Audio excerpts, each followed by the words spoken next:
In this case study, we're going to look at a brand that most of you probably know, which is Kellogg's. So the cereal brand. So I was working with an agency partner in Europe, and they had run the Kellogg's account for several years. And this was actually quite a while ago, before the advent of digital. And what they specialized in was direct response marketing. So if we're all familiar with direct response marketing, that is the concept of putting out a message and getting near immediate response from the consumer or the patient. And so if we put out a lead form on Facebook and they fill that out, or we put an ad up on Google and they click it and then they call, that is direct response marketing. So this agency specialized that, and they had the Kellogg's account.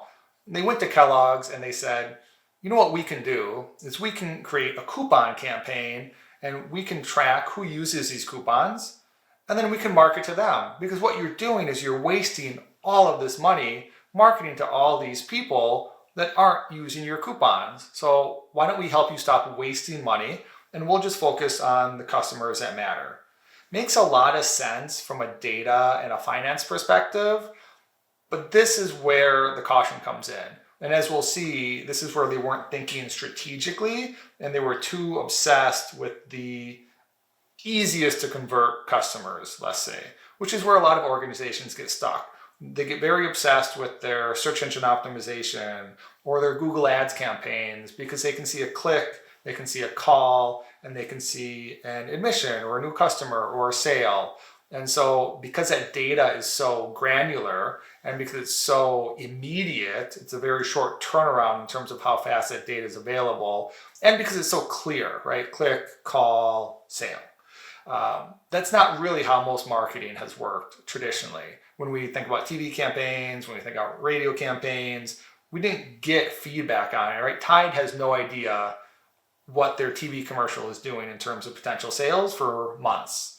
Pfizer has no idea what their Facebook campaigns are doing or what their TV campaigns are doing for months. They have to wait a long time to see if they're having an impact or a measurable impact versus previous time period.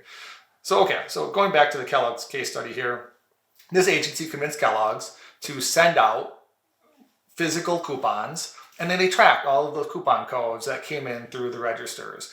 And as they tracked that, they tied it back to the addresses and the zip codes that they sent them to, and then they basically would start to cull the list. So as people didn't use their coupons, they would be removed from the next mailing list, theoretically saving Kellogg's a ridiculous amount of money because they were spending less on mail contacting all these people. Well, they did this for about 12 months or so. I don't remember the exact timeline. And what happened is Kellogg's ended up firing their agency partner. And so the agency partner was shocked. What's happening here? We were focusing on your consumers. We found that we were saving you a ton of money because we were spending 50% less by the end of that 12-month period than we had in the beginning.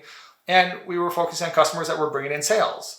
But what Kellogg's did is they actually ran a market analysis and found that they had lost nearly 30% of their market share in the markets that they were performing this particular coupon test.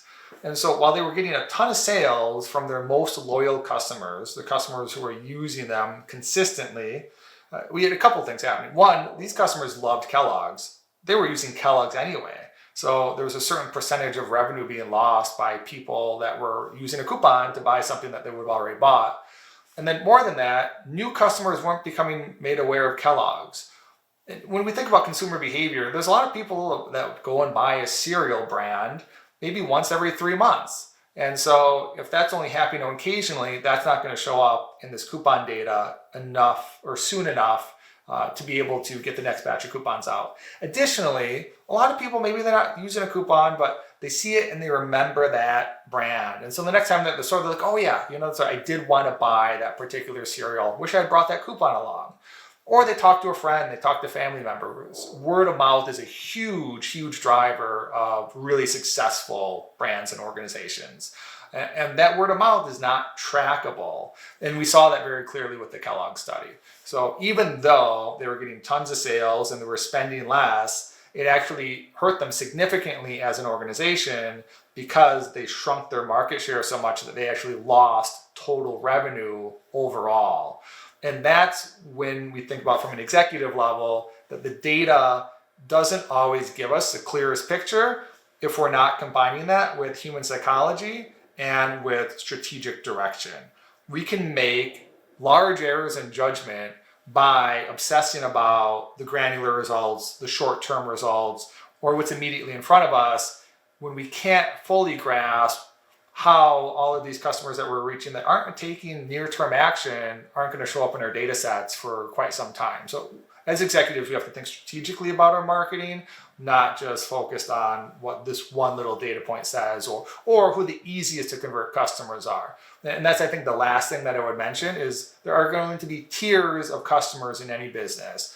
My most loyal customers, I can spend a certain amount of money and get them to take action, and that might be really cheap. So if we think about it from a digital standpoint, that would be our retargeting campaigns. So when we're retargeting, these are people that are already interested in us, they've already viewed our website, we're just following up to them with particular offers or particular reminders. Those people are going to convert at a pretty high level. It's going to be fairly cost effective. But all these new individuals that we're reaching that haven't visited our website before, that aren't familiar with our organization, our services, our products, they're going to be much harder to convert. They're going to be more expensive. That doesn't mean that they're not going to be profitable. I'd be more than happy to take 100 patients at a 20% margin and then another 100 patients at a 5% margin because I've still got profitable margins for both those tiers. And to grow and scale, I have to be bringing in multiple tiers of patients, even if it's at different levels. And so that's important for us to keep in mind as we think about what's effective or not effective in our marketing strategy.